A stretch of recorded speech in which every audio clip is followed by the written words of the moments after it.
Good evening or good morning, wherever you are in the world. Welcome to the Market Mondays webinar. My name is Kyle Rodda from Capital.com, and I'm with Danny Hathorn from Capital.com. We're both market analysts. Danny, great to see you and have your company as always. Good morning or good afternoon, everyone. It's good to have you on. First of all, I think we have to apologize for last week. If you did try to join, we seem to have some technical error issues, which were widespread. I don't think they were isolated to us.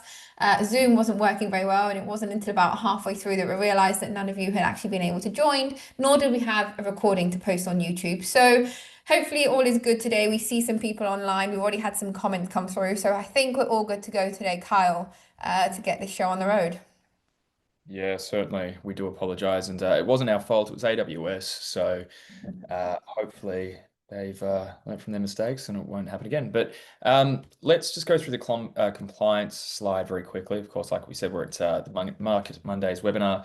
And I'll start with just saying that everything that you hear here is of a general nature only and doesn't take into consideration your personal circumstances.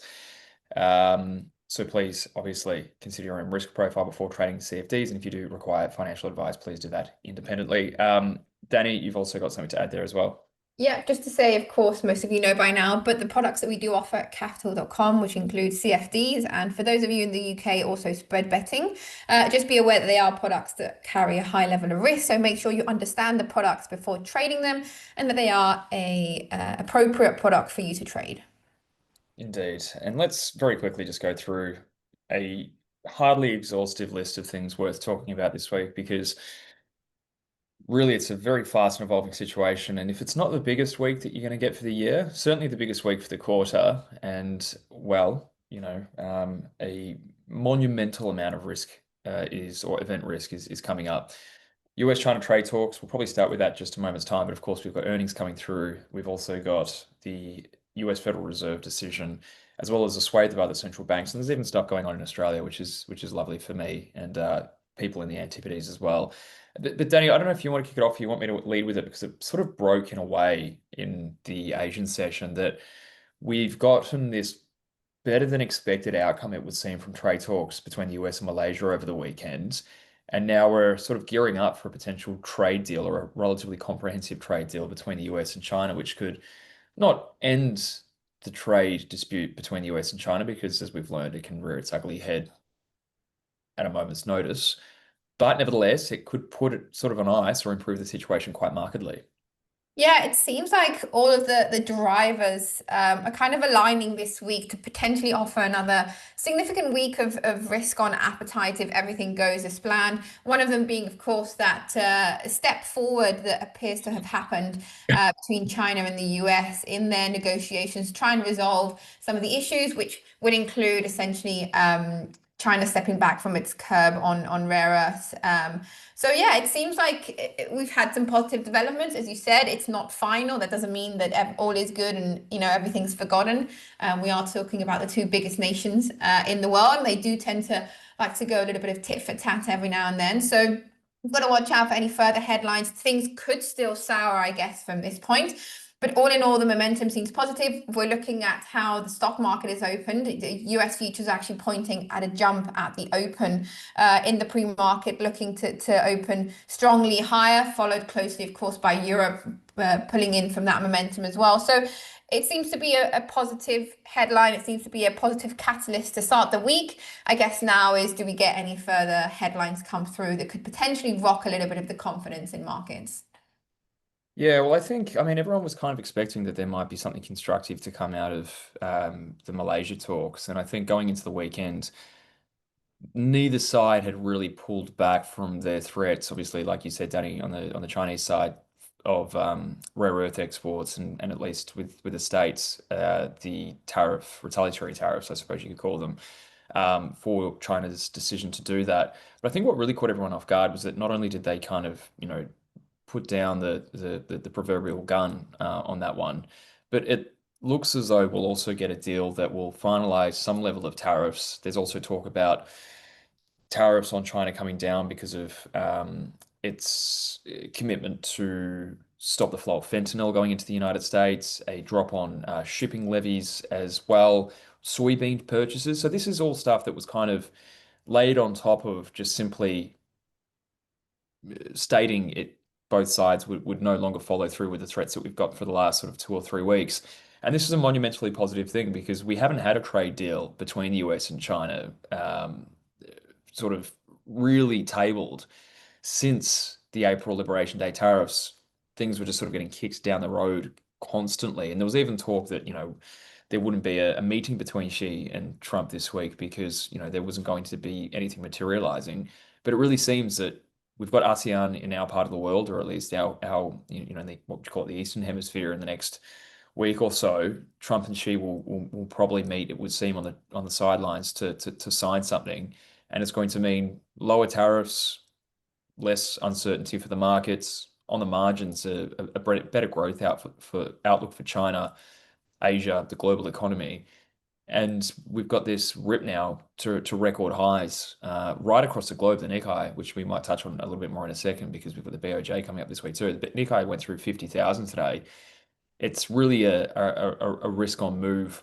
It did start with that CPI data. Maybe we'll keep that to one side, but it's really looking like a market that wants to run high now. Yeah, as you say, I think it takes away a little bit of the friction that we'd seen in markets. And if we're looking at equities that have been performing over the last few days, last week specifically, we kind of saw this tightening consolidation range where there was just a lot of uncertainty building, and markets just wanted a little bit more clarity on, things, not only the trade talks, but also, as you said, the CPI data. Given we'd come from a blackout period, which technically we're still in, the CPI was kind of like a fresh of breath air for markets to kind of reassess where things are heading into this very important week, which includes that FOMC meeting tomorrow and Wednesday. So and we're looking at the CPI data, actually came in lower across the board, and that helped the easing narratives, consolidate the easing narrative, as I said, after a period of sustained blackout, which kind of left markets shooting in the dark a little bit. The headline figure did creep up to 3% from 2.9%. However, markets were anticipating a rise to 3.1%, and we'd already heard from Fed officials that they were willing to sustain a period of above target inflation whilst continuing to adapt their policy to the weakening labor market. So markets kind of knew, and we talked about this last week, Kyle. Markets knew that as long as the data came within expectations, so let's say 3.1% or even slightly below, as it did at 3%, that was going to be a risk on move for markets because they were already tolerating higher than above target inflation. It's so that has consolidated that a rate cut is coming this week. I don't think there was any doubt heading into the CPI data last week, but of course it could have rocked a little bit of confidence. Markets are pricing in, I think, 99% chance that a cut is happening on Wednesday.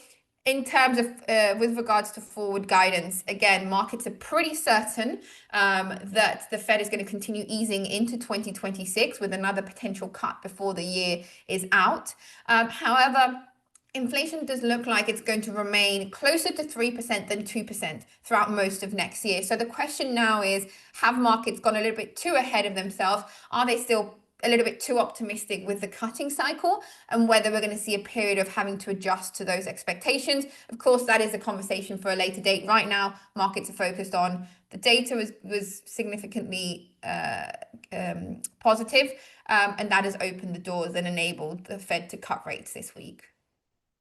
Yeah, and you can kind of see the range that we were trading in, right, going into this sort of trade talks over the weekend, that we were really defined by a range, the high to low movement.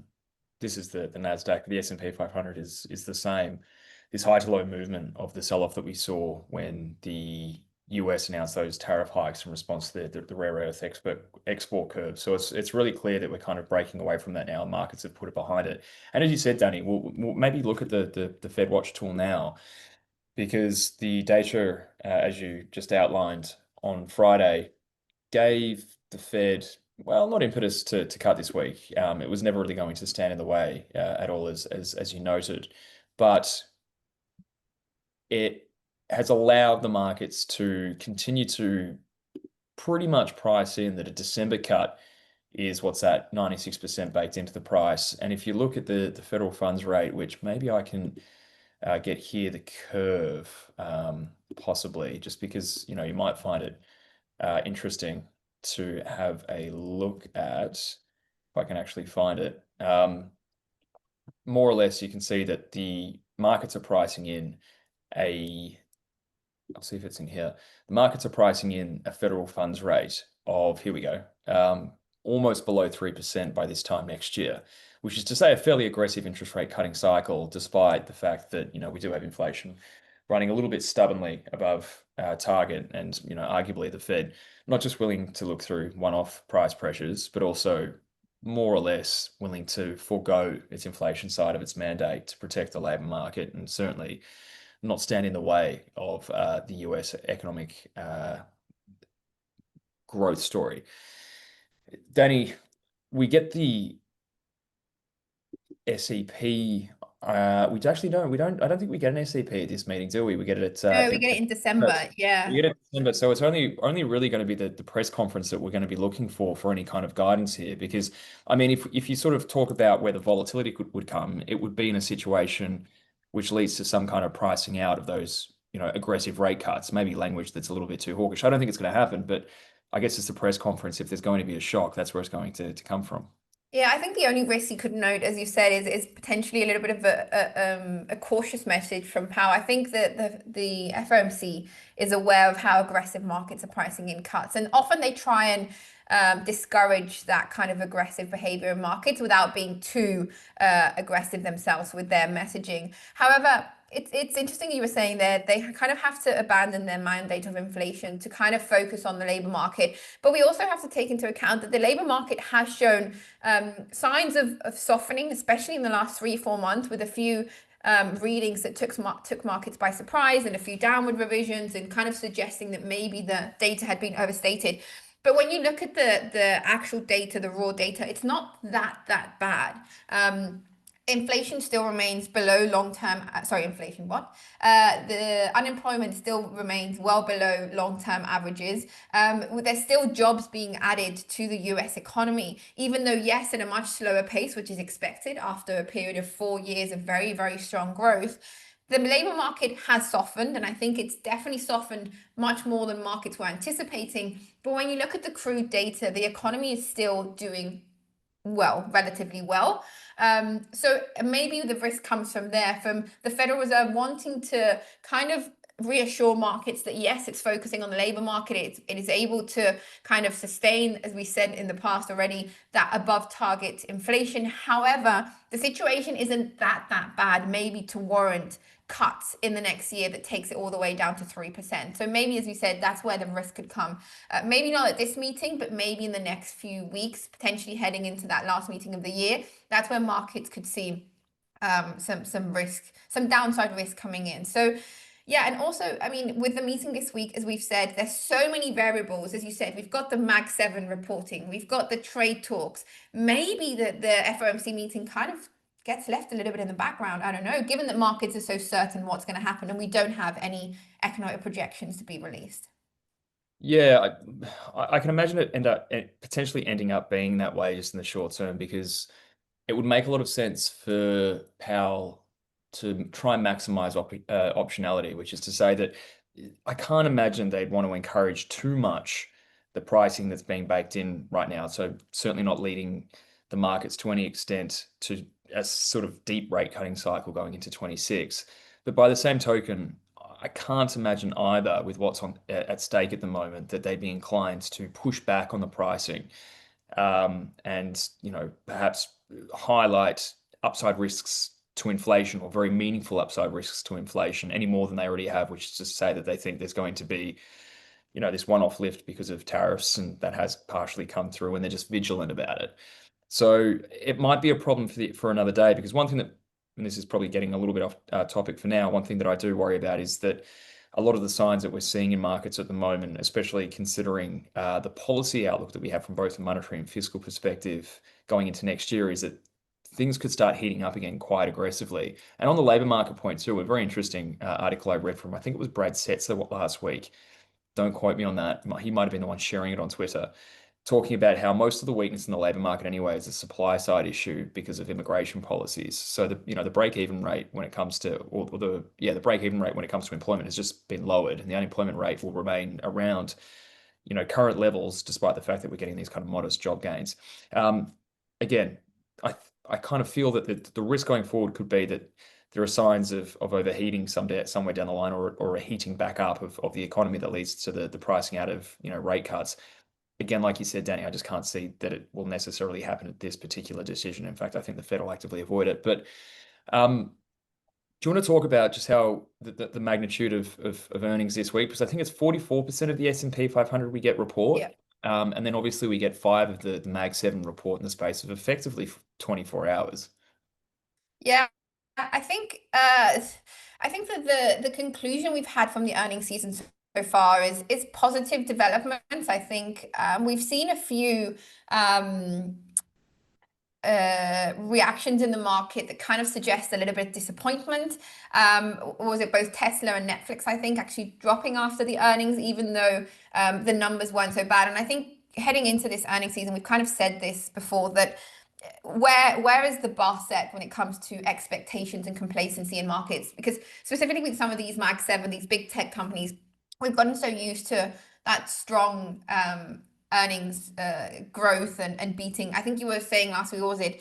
I think in the previous quarter, the Mag 7 were expecting to beat earnings by 14%, and it was actually 27%, so almost Yeah, doubled. So right. Yeah. clearly, we're very ill accustomed to seeing very significant beats in these numbers from these companies. So it is a very monumental week this week for that appetite in markets. So far, the earnings season, I think, has been pretty positive. All in all, it started strong with the financials, especially with the big banks. And we've kind of led it through last week as well with some of these key companies that also reported along the way. But it does enhance the scrutiny on the actual figures, and the fact that investors at the end of the day, they want to see results, they want to see returns on investments, they want to see that companies are making money and they're able to actually reinvest this money and have this money to use and not lose it along the way. So I think there is a lot of expectations for this week. As you said, it can either be the week that makes or breaks sentiment in the equity markets. And I think the major Mag 7 start, I think it's Wednesday and Thursday. Those are the big days. So it's Mm. interesting to see how momentum will build towards those two big sessions. Yeah, it'll be probably pretty massive. And yeah, I just thought I'd get up the blended earnings estimate from FactSet published on Friday night, which is saying that now analysts on aggregate are expecting 9.2% earnings growth across the S&P 500, and that's a bit of an increase, quite a meaningful increase from where we were just a couple of weeks ago, which is to say that earnings remain a bit of a tailwind. Valuations are a factor, and like you said, Danny, Tesla and perhaps Netflix nutted that out, that downside surprises can be punished, certainly not welcome, but there is form from these companies when it comes to exceeding expectations, and it runs into a Fed decision too, which will be quite significant. Maybe, Danny, before we get into just set some questions, because I can see there's a little bit of engagement, fortunately, after speaking into the abyss Mhm. last week. But I don't know if you've got much of a thought on the ECB, because Yeah. we've got the Mhm. decision there should be a little less exciting. But the Bank of Japan, I'll cover off the Bank of Japan in a second, because that could be a little bit more interesting this week as far as guidance goes. But the ECB might be a bit of a nothing burger, I believe. Yeah, it was one of those, do I talk about it, do I not? We do have the ECB on Thursday. I think it is going to be overshadowed by so many things we already mentioned, specifically when it comes to central banks. The Fed, the Bank of Japan, I think, have a lot more risk appetite in markets. With the ECB, I think we're at a period now, there's very little information that we've had new since the previous meeting. We've had some PMI data, sentiment indicators. They've kind of edged up slightly in September. The market is pretty comfortable with, I think, where the European economy is. Of course, we had that political scare in France at the beginning of the month. That seems to have died down as well. Markets seem to be a little bit more happy with how the political situation in France is right now. So less intervention needed potentially from the central bank. So yeah, I think it is going to be pretty much a non-eventer.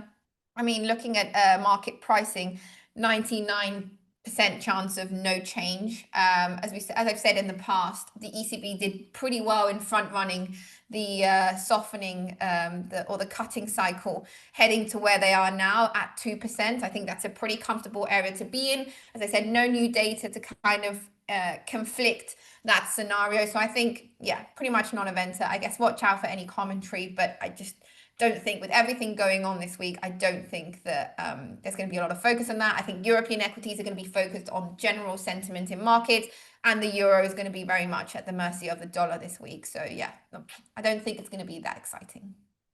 Yeah, and I sort of, before I get into the BOJ, I have this sort of sense that the dollar will continue to recover. I mean, paradoxically, perhaps, or perversely, the trade tensions have probably been a headwind for the US dollar, despite the fact that, in, principle, or at least the textbook would sort of suggest that if your, trade deficit is potentially narrowing, your currency should appreciate. It's been more of a factor that some of this trade uncertainty has probably been a little bit of a headwind to economic activity, and seen, obviously, global reserve managers potentially, but also just traders, just more broadly speaking, allocating into other G4 currencies to diversify away from the US dollar. And obviously, gold's been a beneficiary of that as well. But if you just look at the dollar, it does seem to be really showing this kind of signs of maybe bottoming out just a little bit. That double bottom possibly around that 96 level, and this kind of basing pattern that if you zoom out on the weekly, it sort of suggests that maybe that 10% move high to low that we had for the year kind of could be it for a little while. That doesn't necessarily change the kind of things that we've been speaking about for a few weeks, which is, along the lines of, de-dollarization, and the fact that maybe the dollar supremacy at the margins is sort of, waning. But yeah, it's a very sort of long-term structural story and what have you. But again, I just want to draw this for the sake of clarity. It's just that really nice setup that you've got there when it comes to, I haven't got it, I won't waste your time. That nice sort of rounding bottom that we could potentially be seeing there. And if we do get a move that kind of pushes us through former support, now resistance at about 100 on the dollar index, that could be the impetus to really kind of revert even further. And that US exceptionalism could kind of come back, given the fact that we're still seeing the US economy now power ahead of most other major regions across the world. And there's still this tech trade. There's, still this desire for growth that comes through some of these big companies that in the past have driven the market higher, and still sort of persists. So anyway, the setup could be pretty good there for the US dollar. Just on the BOJ very quickly, it could be an interesting one just because we've got pretty much Japanese assets running very, very hot. And on top of that, too, the yen, depreciating a little bit, which today the yen wasn't done any favors by this kind of development in US-China relations. But a lot of this is to do with, effectively domestic policy. And that is to say that the new prime minister, who was sworn in last week, or is about to be sworn in because she was able to form a coalition with one of the minor parties in Japan, Sanae Takaichi, has proposed really significant deficit spending. I've got a chart somewhere around just how significant that's going to be, but basically to remilitarize and to try and build up national capacity and domestic industry in the Japanese economy. A wall of money running into the Japanese economy going forward. While it has to be said, inflation data came out last week and showed that I think it was the national core price index was up by about 2.9%, which was in line with the expectation, but was higher than a month earlier. And all of that's happening at the same time that the BOJ has been rather reticent about hiking interest rates, despite the fact that even before we got this kind of talk of more fiscal stimulus, Japanese inflation was well above target.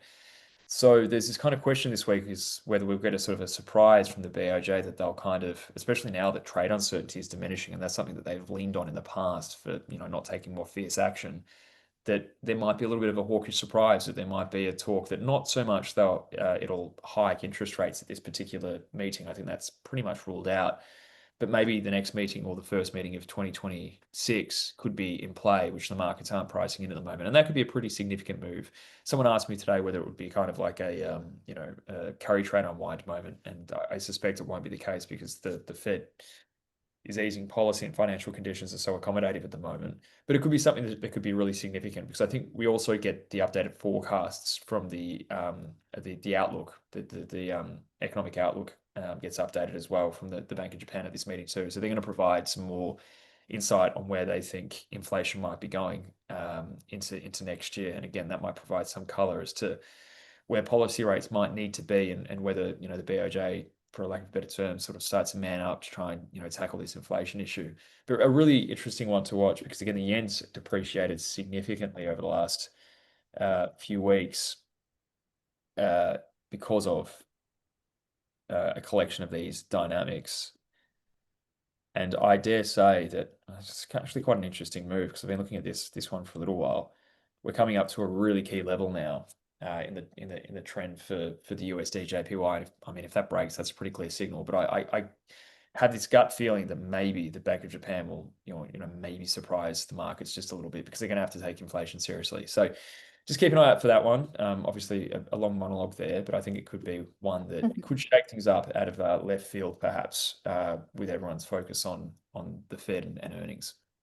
I think, Kyle, we're coming up close to that half-hour mark. So I think we'll go to some of the questions. A lot of them centered around commodities today. Let's take it, of course, with gold, one of the favorite assets for us to talk about, I guess, and for everyone joining. I do have to say, you did kind of call it last week with this reversal. I think the signs had been there for a while. We just gotten very used to it. I mean, I think if you go on the daily chart, we'll be able to see better. But yeah, we've kind of gotten a little bit complacent, I think, knowing that, I mean, if you look at the RSI here, look for how long it was pushing above that overbought level and just kept pushing higher and higher. The signs were there, but I guess markets had kind of chosen to ignore them for a while. And then on Monday, I think, yeah, it was Monday, we kind of saw that significant pullback. I think the reason for the pullback, fundamentally, a lot of the talk has been around kind of the news that we got at the beginning of last week that the US and China were a little bit more open to negotiating and potentially easing some of those concerns about trade tariffs. I think that was just an excuse. I think, as we said before, markets were primed for a pullback. The price had been running very hot. It had overheated significantly. And I think in the same way that the run in the last few weeks has been very much driven by speculation, I think the pullback that happened last week did as well. Fundamentally, long-term drivers remain untouched and remain supportive. If you're looking at central bank buying, if you're looking at debasement or de-dollarization, if you're looking at easing rates, if you're looking at concerns about outlook, there's still a lot of demand for gold and silver to some extent.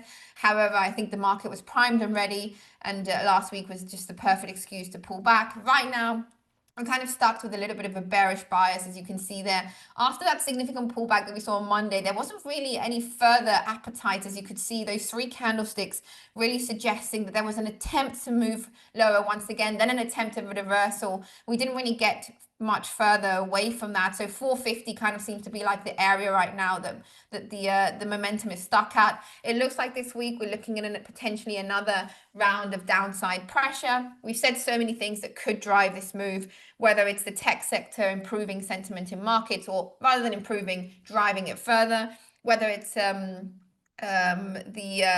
markets taking on the cuts from the Federal Reserve, even though they are supposedly positive for gold, we could see markets still wanting to drive this move a little further. Or I think we could see some sideways consolidation and markets just kind of wait and see where to go next. Yeah, if we break through 4,000, that could get a little bit interesting because I think, the reason why, there's two reasons why I thought, things would pull back over the last sort of week or so. One was that, you could clearly see that there was mania creeping into the markets. Price action was becoming very erratic. And you could certainly see it last week when, at the Asian Open and the European Open in particular, we were getting these big moves downwards after the Monday or Tuesday sell-off, just as big positions were being liquidated, and a lot of that kind of hot money was kind of coming out of the market. So there was that element that there was clearly, some that last 5% of the gold move was irrational. And a corollary of that is I've never been asked so much by media in my life about gold. Commercial television in Australia was even, putting my head on the news to talk about it. So I knew once I saw my face talking about gold on telly that was had to be the top. Um, and lo and behold, it was pretty close to it. So, but now, without a doubt, that sort of $4,000 level, like you said, sort of Danny, is sort of critical to watch. We could conceivably pull back a little bit further there, especially if trade tensions start to subside. Um, but I think the long term play is still pretty positive so far because what I think is really driving gold is that kind of run at hot trade. Deficit spending right around the world, running economies hot, central banks looking the other way when it comes to inflationary risks, people wanting to be able to find something to pretty much to store wealth and avoid, you might call the sort of debasement trade.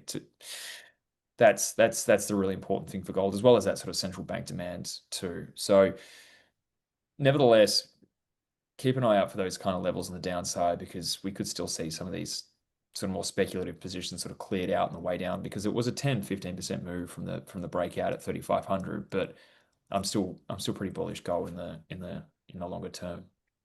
Um, I th- Go on, sorry, we're Danny. kind of no, I was going to say we're kind of running a bit over, but I think we could maybe just take one more question, which is oil. I think oil's been interesting as well over the last week, and I think we can potentially just give a quick overview on this, and then we can wrap it up for today. We did see some moves on oil last week. The main driver there, the in risk appetite, was essentially Washington kind of unveiling they would put direct sanctions on two of Russia's biggest producers. And that kind of left the physical market a little bit drained, and we saw some refiners having to go to alternate suppliers, and that kind of sparked, I think it was Thursday, we saw about a 4% move on Brent. So yeah, that is kind of broken a little bit the longer term trend that we've seen in oil, where we've seen that downside pressure consolidating over the last 2-3 months. We did see some reversal and revival last week. However, the momentum once again has reached a key area of resistance. If you're looking at US crude, so WTI, around that $62-$63 mark, we've kind of seen that area once again. New sellers come in and target that upside reversal. So I think that key driver was enough to reinstate some positive momentum last week. However, when it comes to the medium term, the longer term, we're kind of still looking at that supply side a little bit oversupplied. Even though we did have some positive data from the Energy Information Administration last week in the US, essentially seeing an unexpected draw in commercial crude inventories, which kind of built on that positive momentum. I think we're still looking at that oversupplied market that is likely to drag on prices. Yeah, I won't add anything further to that, because you summed it all up. The charts were taking a little while to load there because my VPN decided to cark it as you were talking. But looking like, yeah, 56 could be a pretty critical level. 62.5 on the upside. That's the high that we made after that big breakout because of the sanction news. So we'll see whether this kind of dynamic of a supply glut in global oil markets continues to put downward pressure on prices or not. Interesting move today, of course, that with the trade developments, we still have oil prices lower. But anyway, Danny, it's 4 past, well, the time that we would normally finish. So we may as well wrap it up there. Yes, of course. Thank you everyone so much for joining us. We hope this was useful. And of course, this video, as always, is recorded and will be posted on YouTube shortly. If you need to watch it again, or if you need to recommend it to any of your friends, tell them to join us next week. We'll be here at the same time, taking you through everything that's happened this week. As we said, is very busy, and obviously looking towards what's going to happen next week. Yeah, happy trading. It should be a great one, a very, very big one. So hopefully it's yes, absolutely fortuitous and of good fortune to all. So Danny, have a great week. See you later, Bye, everybody. guys.